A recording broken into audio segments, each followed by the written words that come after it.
When there's a pandemic, your money can only go up. When there's a recession, your money can only go up. When there's a crash in the financial markets, your money can only go up. When interest rates increase, your money can only go up. When interest rates decrease, your money can only go up. When you become the banker, you are the borrower. You are the depositor. You are the bank owner. Have you ever noticed that when it comes to making money or putting your money into investments, you're placing a lot of attention to it because you want to know exactly the terms, like the rate of return and when you can expect the timelines for that rate of return. If that's you, it's completely okay. And I understand you've worked extremely hard for your money, and this money could have come from your sacrifices, working some very long hours. And this could be at the cost of you spending time with your loved ones just to get that money. The last thing you want to have happen to your money is to lose it. And as important as it is figuring out where to deploy your money for that rate of return on those investments, you're spending a lot of time and your attention looking at that. Well, have you ever thought about how your money flows in and out of your life, as well as where you store and warehouse your money? Could it be in a better place? Well, if you're like most Canadians, you probably don't even bat an eye. As soon as you receive your money, you leave it in someone else's bank, like one of Canada's largest banks, or any bank for that matter. You've gotten so used to just handing your money to someone else. Have you thought about what a bank does with your money once you leave it with them? It shouldn't come as a surprise to you. They don't just leave it sitting there. They lend it out. I mean, a bank ultimately is in the business of lending money to people like you by using the money of other Canadians that they deposited that money with. For the banks and their role of being that intermediary for you to store money with them, they're the one who makes all of the profit. Let's get something straight here. You're the one doing all the work, collecting and earning the money. You're the one who takes the risk of losing your money when you deploy it to investments. But when you store your money with someone else in their bank, they're the one profiting from using your money that you gave them. Now, there's nothing wrong with the banking business and making the profits that they do. I mean, there are laws in place that allow them to do that. If there's anything that needs to change, what I would look to change would definitely be that because it's your money that you earned, you should be the one getting the financial benefits. I mean, shouldn't you? It's your money. But when you leave it in someone else's bank, they're the one who benefits from it financially. And they don't even share the profits that they benefited from using your money. I'm Henry Wong, a chartered accountant and authorized infinite banking practitioner in Canada.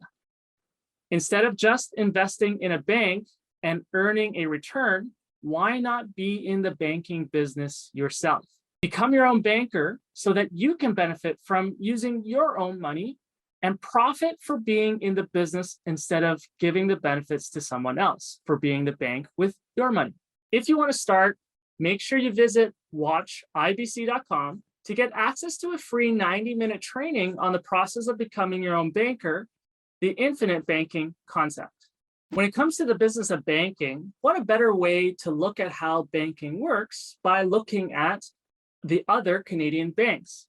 Well, when you flow your money to those banks, you get to see how much money they make from your money. I mean, they release annual financial reports that show that to you, and it's public for you to see. And, when it comes to the business of banking, you probably wonder how much profits they make. Well, I'll give you a huge hint. It's huge.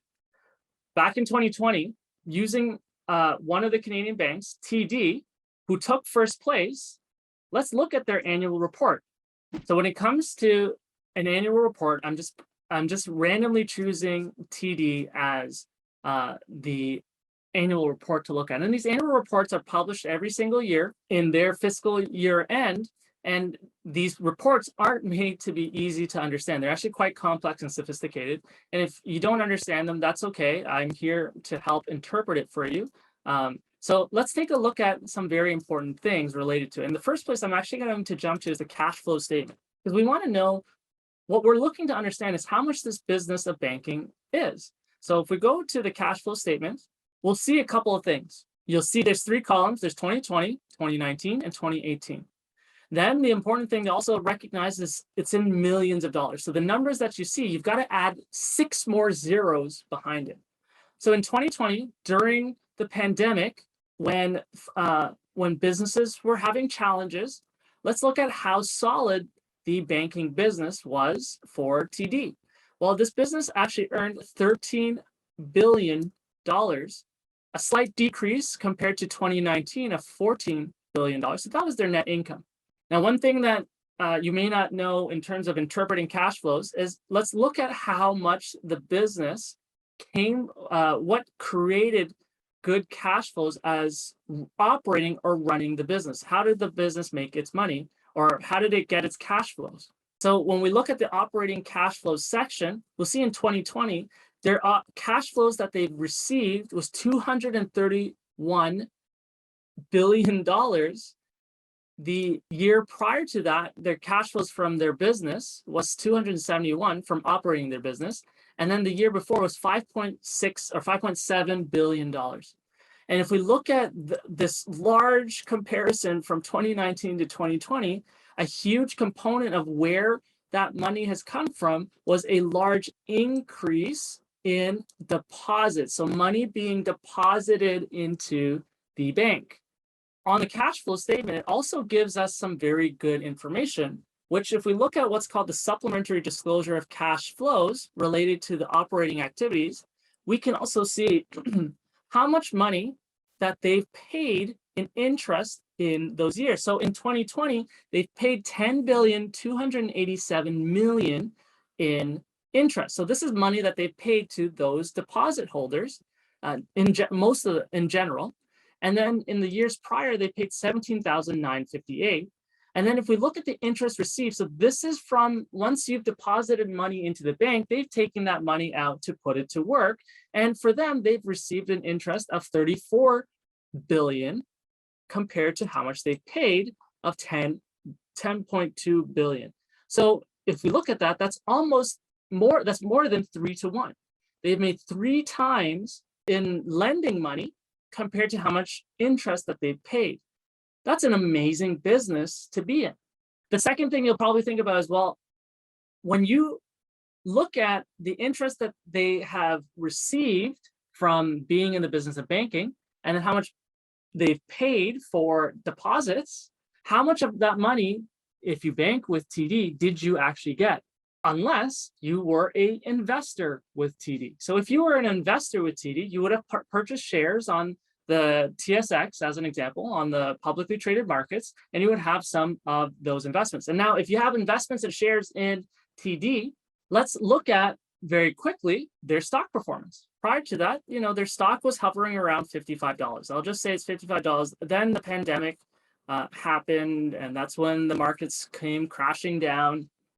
And after it came crashing down, it started to kind of go back up. And if we look at their year end, which is October 31st, 2020, we can see actually they don't release the financial reports until a couple of weeks after. But we look at it from that standpoint, from October 26th, again, just 4 days prior to their year end, you can actually see that the business of banking has their share price has extremely increased from that plummet of the $40 now up to the $72, or before the whole pandemic that has happened, that has moved from the $55, and it started to move up above that time.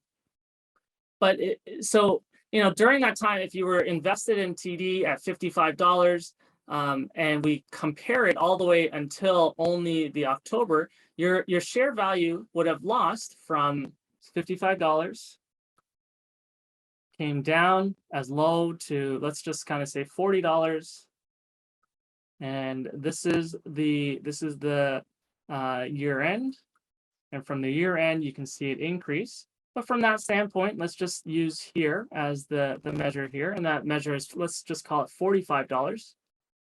So, and if you held the investment all the way to where it is today, again, this is looking in hindsight, you wouldn't know. So on this day, one whole fiscal year later, $72, your shares increased from 55 to 72.51. So the increase here, 72.51 minus 55 is 17.51 as a gain. You would have went as low as 40 to around 45. So depending on the amount of shares that you owned, if you were a shareholder, you own some stock in this company, you would have gotten a 31.8% increase in your share value. Again, this is if you own shares. Now, if you own shares, not only would you have gotten a gain in terms of the price of the shares, the other part that you might want, you would be thinking about is, well, how much dividends did I actually receive? In terms of the dividends, here's how much dividends was paid, $5 billion.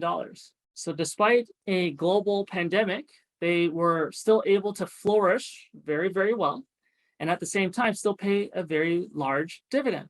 Again, if you are banking with TD, when it comes to not owning shares, you probably didn't get anything for that. But if you were invested in them, you probably got a very comfortable return for that.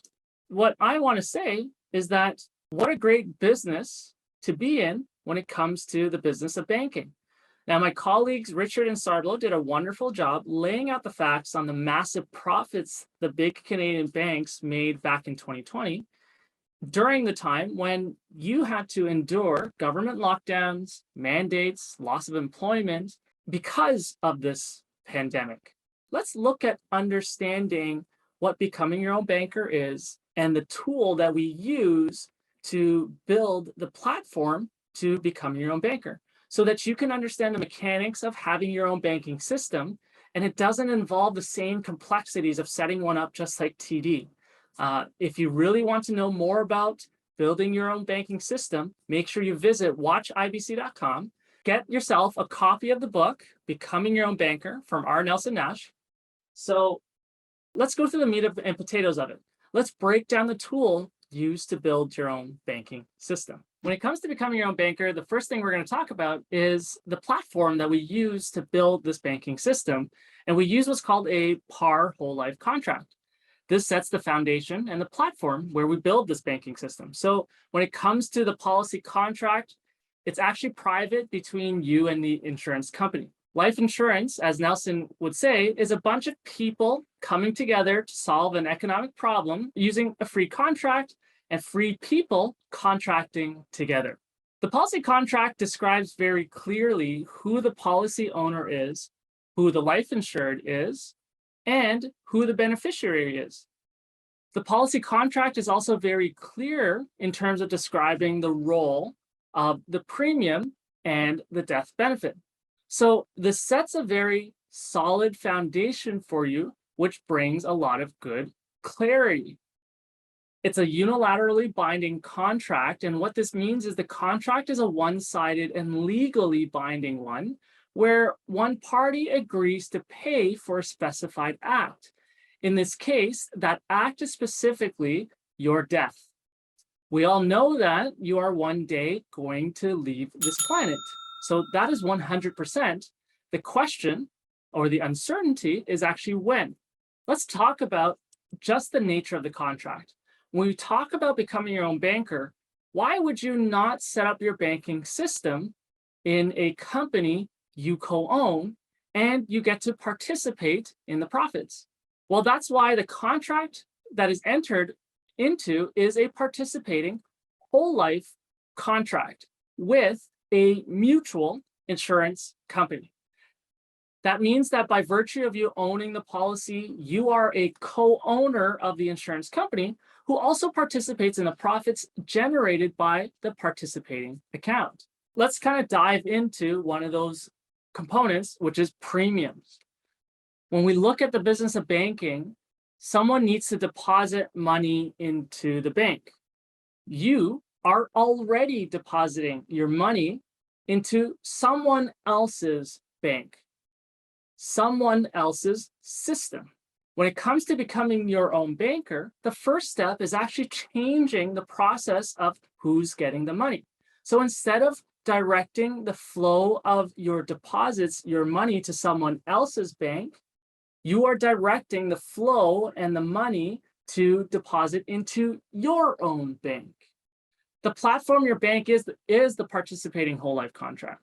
When it comes to your bank, that deposit is in the form of annual premiums in this participating whole life contract. One of the contractual guarantees built into the contract is that your premiums will never rise, no matter what the circumstances are. Even as you get older, the premiums are never going to go up. So an advantage for your bank using the participating whole life contract is that your premiums will never go up with that contractual guarantee. The disadvantage of your bank using the participating whole life contract is that since your premiums can't go up, you actually can't put more into the current banking system that you start with. And if you need to start putting more in, you would need to expand your system. When the contract is properly designed, there is flexibility already designed right from the beginning of the premium deposits. A portion of the premium is a required premium, and another portion of the premium is an optional premium, meaning it's not required. The optional portion funds the growth of your banking system. So together, the required and the optional portion form the maximum premium. Like any contract, you must fund at least the required premiums to keep the benefits of the contract intact. So the required premiums will produce a set of benefits, while the optional premiums will also produce a set of benefits. When you fund the maximum premiums, which means you fund the required and the optional portion of the premiums, you will produce both sets of the benefits. So when we want to do this process right, we want to fund the maximum premiums, not just once or twice. We want to be able to fund the maximum premiums consistently year over year. So the next component we're going to talk about, after all, we are talking about life insurance. And this is a participating whole life insurance product that we're using. Well, it's a unilaterally binding contract between you and the insurance company. The insurance company is going to pay you for the specified act. And in this case, that specified act is death. And in case you didn't know, I'll break it to you now. That's going to happen 100%, and that's actually a good thing. The contract specifies that upon death, a death benefit will be paid tax-free to your beneficiary. Unlike many things that you own, the CRA will want you to pay taxes on what you've left behind. Right off the bat, when you've deposited money into your policy as premiums, you've already secured a death benefit that far exceeds the amount that you put in. Is it not okay that you shifted the risk of the amount of money that you put in to the insurance company? Well, in comparison to when you put that same amount of money into someone else's bank, all you would get is the account value, which is equal or close to what you've put in. So let's use an example. For this male, age 35, non-smoker, the premiums he would pay or put into his policy would be $10,000 a year. His death benefit is $234,752. If $10,000 is the amount he can save every year, and we divide that by the death benefit, excluding any compounding, he just got further ahead by 23.5 years. When these contracts are designed properly, the death benefit actually also increases every year. So using our same male 35, if he sticks to his plan for 10 years, he would have put in $100,000 into his policy, and his death benefit would be $438,961.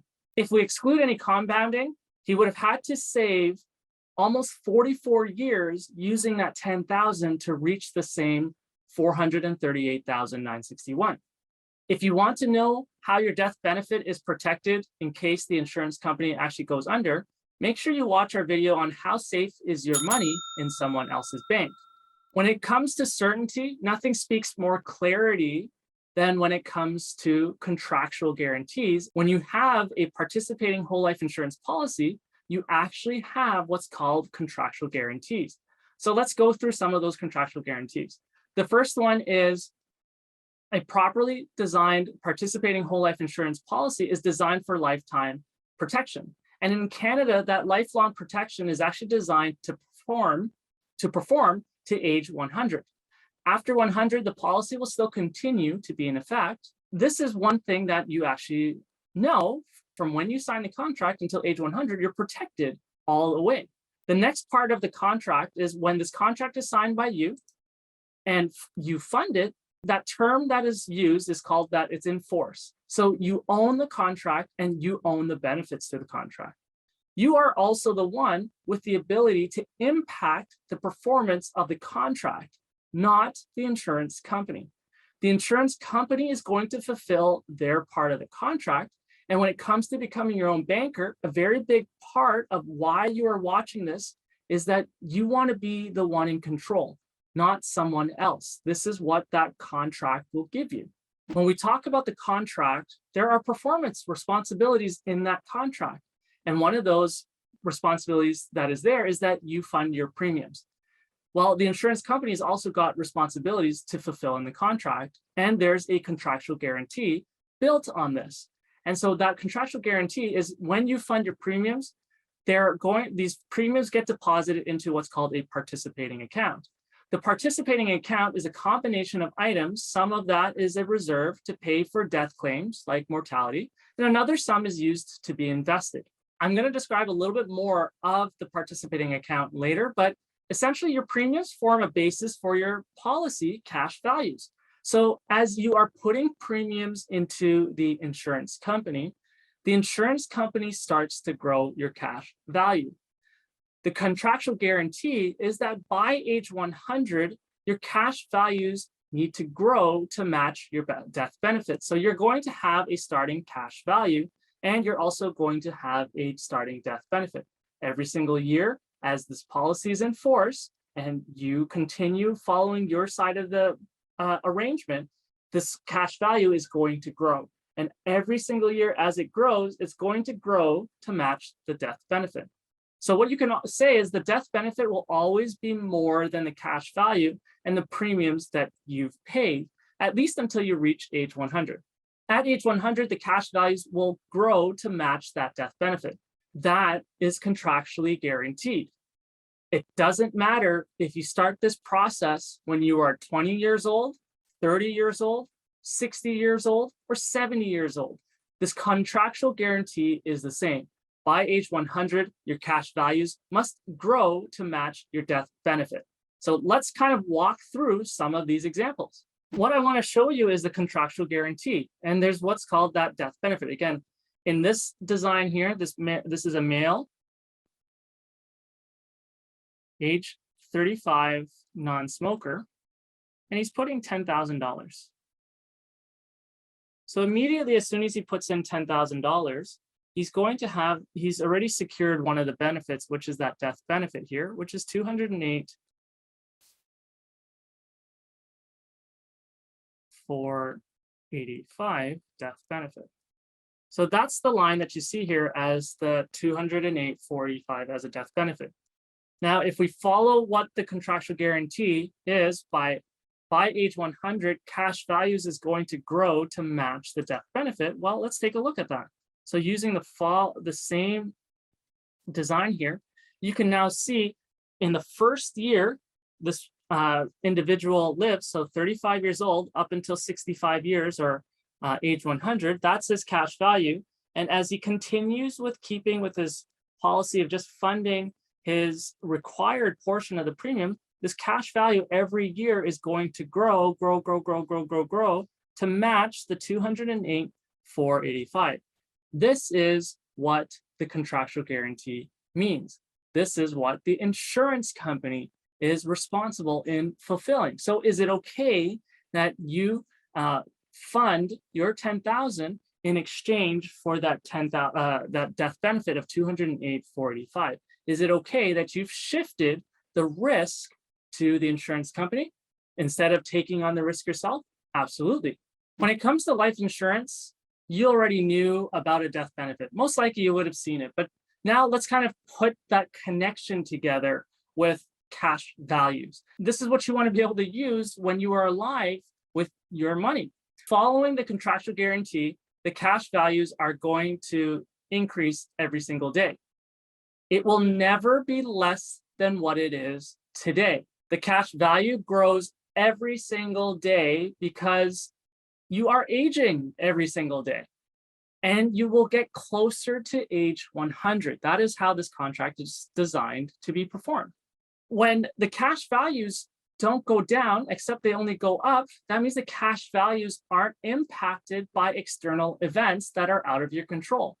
So any pandemic, recession, or crashes in the financial markets, when you talk about putting money somewhere, like for retirement, how much confidence would you have if you know at least all of your money that you've put into it will be there for you? I mean, when you put your money in someone else's bank, or when you put your money in investments, it's exposed, and it could absolutely be less than what you put in. This is why this contractual guarantee is so important. The cash values will always chase the death benefit. So now let's dive into more specifically about the logic of the cash values always growing to match the death benefit by age 100. If we kind of look at and remember, our starting death benefit is 208,438 starting. What if we were able to design a way where your death benefit actually increases every single year? The logic says cash values is always growing to chase death benefit. So if death benefit is increasing every single year, then logic says the cash value is going to chase that same death benefit. So let's take a look at that. Now, what we've just changed is how this contract is being designed.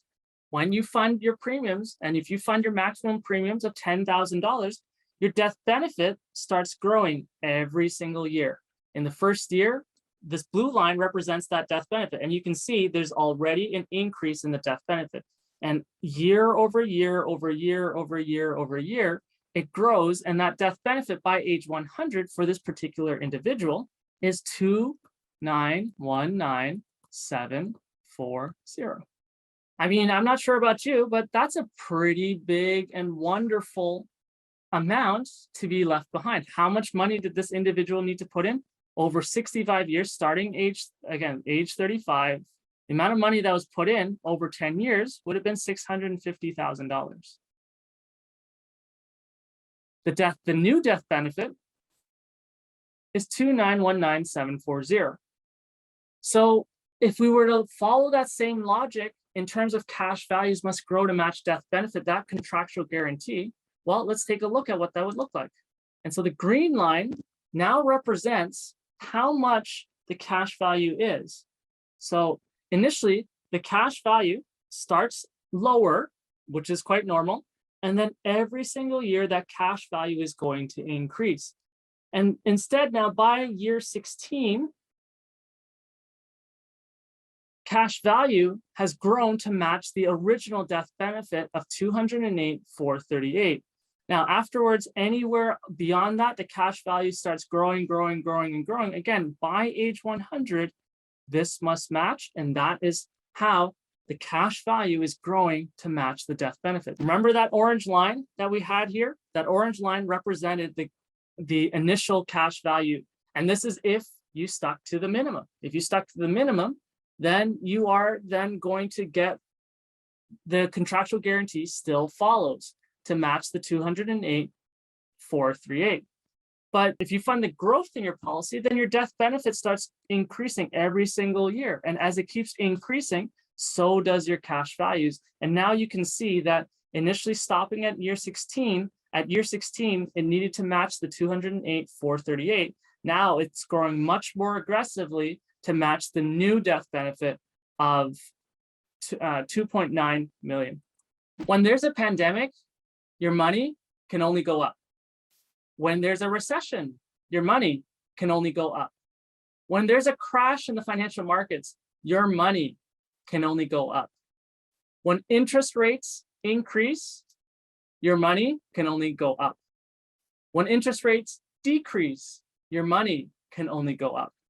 I think you get the point. We all understand compound growth, do we?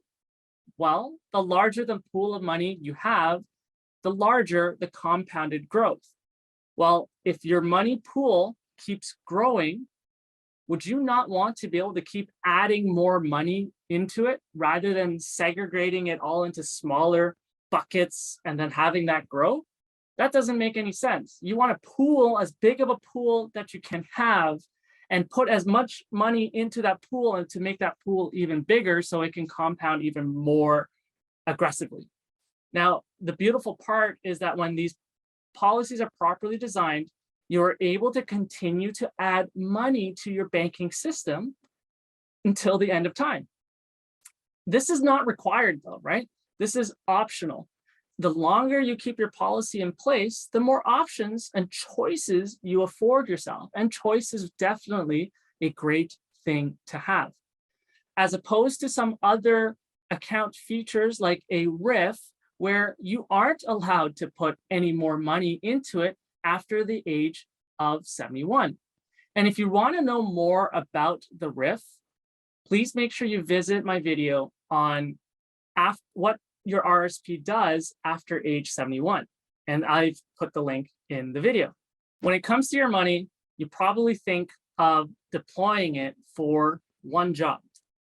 And that job is either used for spending it to pay for taxes, spending it to pay for bills, spending it to buy cars, spending it to pay interest, saving it in someone else's bank for savings, investing it in the stock market where it can go up, it can go down, it can go up, it can go down.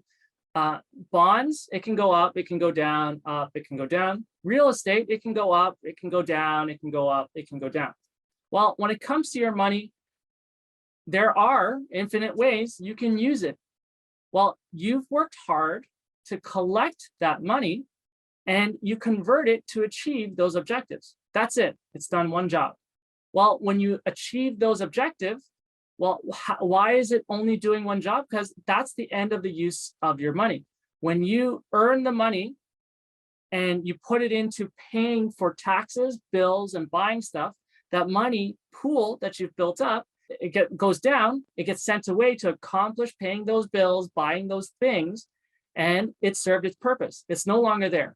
The only way you're going to get more money again to use is if you generally work for it. Now, alternatively, if you didn't need to pay for that stuff, you instead of directing that money out, you would have put it somewhere else in another bucket that you have. You would have saved or invested it. Since you couldn't put the money to save or invest, honestly, I mean, the other way of looking at it is you gave up the opportunity to use the money to earn you more money, which you know as interest and investment returns. So when it comes to becoming your own banker, when you deposit your premiums into your system, you benefit already from growing cash values every single day. Not only do they not go down, they grow every single day. And here's the beautiful part. You're still able to access the money because your money is not tied up and locked into traditional vehicles like registered accounts like RSPs and RIFs, where they impose consequences for you withdrawing and using it.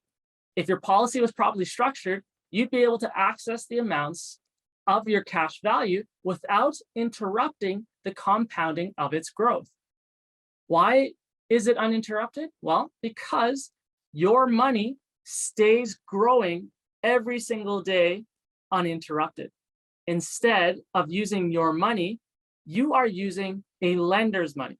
Your money becomes the security to the lender, and while you have your money growing every single day, you're actually borrowing money from a lender, and they're going to then lend you money, so you also have a good amount of money that you can deploy into another place. And if I had a third arm, I'd show you a third place where you can purchase an asset and invest in it.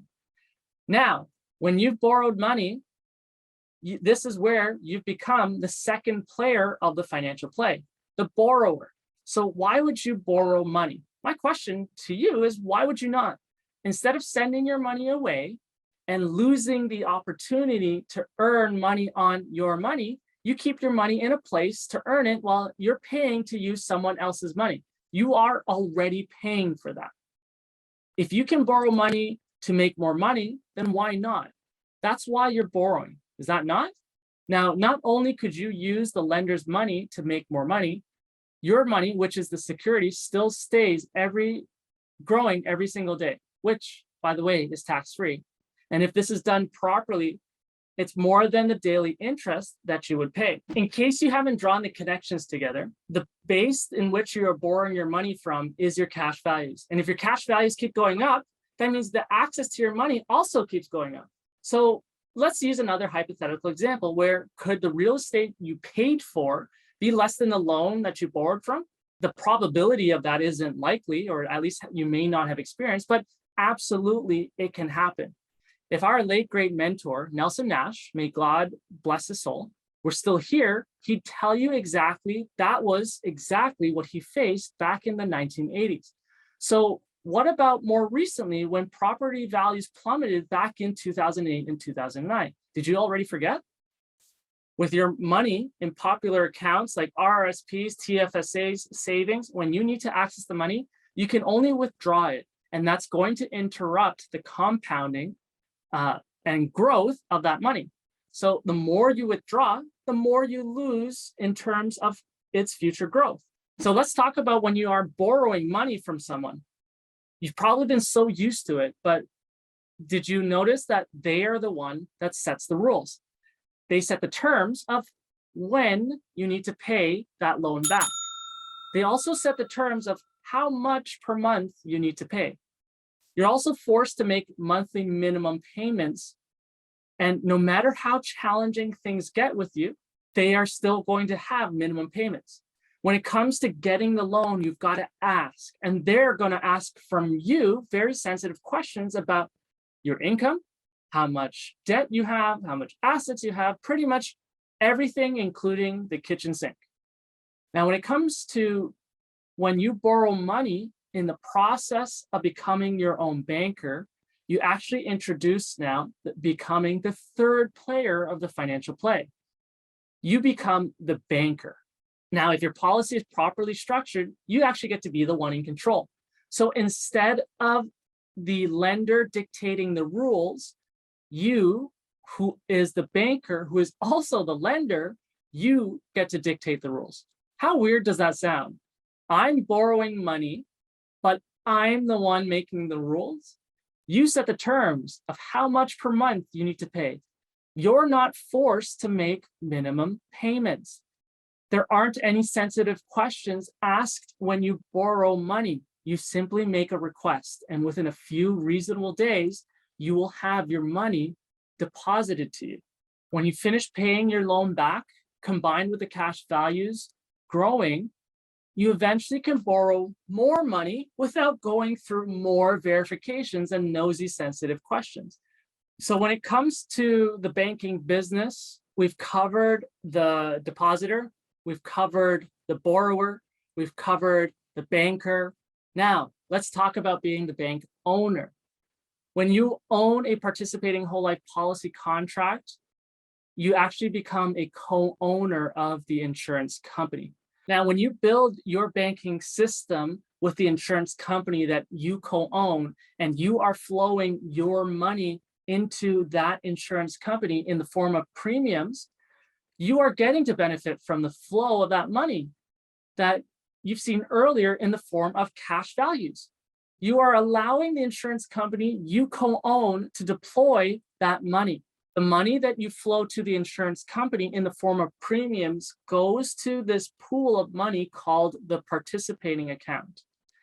They take the premiums you receive and it handles the expenses of operations. I mean, a business has expenses like underwriting costs, taxes, administrative costs. It also deals with cancellations. Naturally, policies can be canceled every year, and whether the policy is an earlier one versus a later one will either positively or negatively impact the participating account's fund performance. The other way that the premiums are used is to invest into growing assets, which include the interest from the loans you can borrow from the insurance company. And then there's mortality from expected death claims. This is based on the quantity of deaths paid each year. Generally, though, Canadians' life expectancies have actually improved. And because of this, this allows the money that has been invested in assets to remain invested for a longer period of time. They don't need to sell it for cash to settle those death claims. And last but not least, after it's gone through those expenses or those responsibilities, after all of that has been paid, what's left is called the divisible surplus. This is what's left in the participating account. And from the divisible surplus, the board of directors each year reviews the recommendations and decide whether to declare a dividend.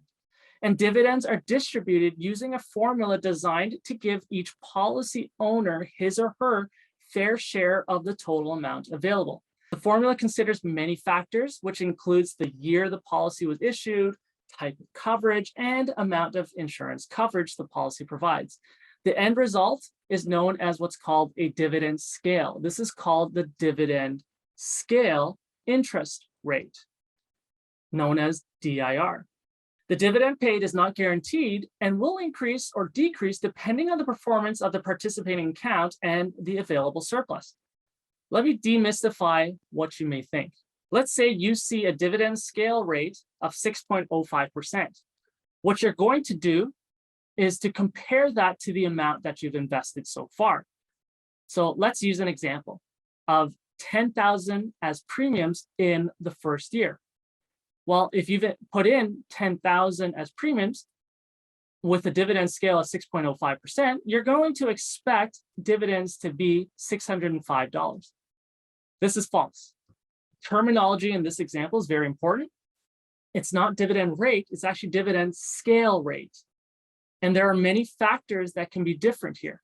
The insurance carrier, the policy design, the size of the divisible surplus. But using some examples based on today, if your age is 35 with $10,000 as premiums in the first year, your dividend would approximate $620, which actually works out to be 6.2%.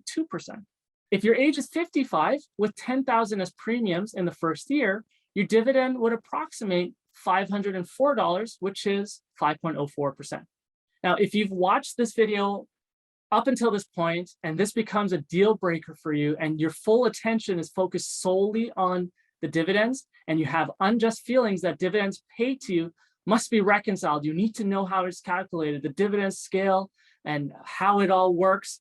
I'm just going to say to you, you should probably move on from this video. This process of becoming your own banker isn't for you, because understanding the dividend calculation is based on a variety of factors that changes every single year, and that the money that you've put into it as premiums has flowed to the various locations, and what's left gets put into the divisible surplus. That is the amount that gets redistributed back to you. You are the co-owner. Dividends should be treated like it's icing on the cake, not the actual cake of why you're looking into this process. The dividend is not guaranteed to be paid, but if your policy is placed with a proper carrier, some have been paying dividends every single year, including as early as 1848, every single year. Since you are the policy owner with the dividend, you actually have a choice in how it's used. The first choice you can use your dividend would be to withdraw it out as cash. The second you can use it with is to pay your premiums with it. And the third option you can use your dividends is to purchase what's called paid up additions, which increase your death benefit and also increases your future dividends. And if you remember back on the discussion on the cash values, if your death benefit is higher than what it used to be, your cash values need to grow much more aggressively to match that death benefit. That cash value is the security you use to access more money, access the money that you have in your policy. Let's look at a visual diagram at how this flow of money works in the insurance company. Now, if you remember, premiums is what you are depositing into your policy. These premiums go into your policy, into this participating account, and that's going to get divided into things like asset growth, things like expense operations, things like cancellation, other factors, mortality. And then what's left is this divisible surplus that you see here. This divisible surplus is now going to be looked at, and then they're going to give what's called the dividend scale. And with that once that divisible surplus is known, they are then going to review the recommendations, and you apply the dividend scale rate to that divisible surplus, and that dividend, then they're going to issue dividends. And that dividend scale rate is impacted by these mortality, cancellation, expenses, taxes, and other, everything that I've mentioned earlier. And after that has been all determined, they're going to issue dividends. And if you do this process the way that we recommend that you do it, you're going to take those dividends to go in to help fund and buy you more death benefit and increase your death benefit through paid up additions. And that then is going to help fund more into the participating account, and that's going to create a larger divisible surplus that comes out as a larger dividend scale. And then your future dividends are also going to grow much larger than that. And it keeps going like a cycle, more and more and more and more. So when it comes to becoming your own banker, let's summarize everything you've already gone through. You already are depositing and saving money in someone else's bank. When you deposit money in someone else's bank, you actually become an unsecured creditor for them. They owe you, and in some cases, your money isn't as protected for as much as you think. You give the financial benefits of your money to them, who did nothing to earn it. They owe you money. They pay you very little interest for it, but they lend your money out to someone else to earn a higher amount of interest. You are already borrowing money, whether it's because you don't have enough money to buy that thing that you want to buy. You work harder and earn more money to pay extra money in the form of interest. Or when you use the money you saved up to buy something, you've interrupted the compounding of growth on your money, and you've given up the opportunity to earn more money on your money because your pool gradually shrinks. When you borrow money from someone and you are paying interest, they're the one who actually controls the terms. They control when you pay that money back. They impose penalties and minimum payments. In the current way that you are living with the banking system, you are the borrower. You are the depositor. They are the banker. They are the bank owner. But when you change from banking with someone else to banking with yourself, using a properly designed participating whole life insurance contract, you change who you're depositing your money to. Instead of sending your money to someone else, you send your money to yourself. So you can benefit from your own money. When you benefit from your own money, your cash values are growing every single day. And they can only go in one direction, which is up. When you borrow money from yourself, not only are you the borrower, but you are also the banker. And one of Nelson's golden rule was those who have the gold make the rules. And what that means is you control the terms. You control how much you pay. You control when you pay it. And wealth, your wealth must reside and live somewhere. That somewhere, would you prefer to have it reside with a free contract with free persons, which is the life insurance?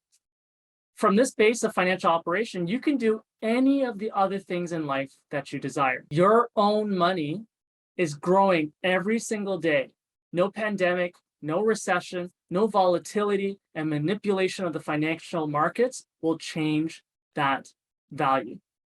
The money you're using from the lender, if it's used properly, can also grow and work for you. You just accomplished 2 jobs with your money instead of 1. When you're putting your money in an insurance company, which you co-own, you also benefit from a distribution of dividends. When you become the banker, you are the borrower, you are the depositor, you are the banker, you are the bank owner. Make sure you like this video if you want to be in the banking business. To get started with this process, make sure you visit watchibc.com, and also don't forget to check out our other wonderful videos in our channel.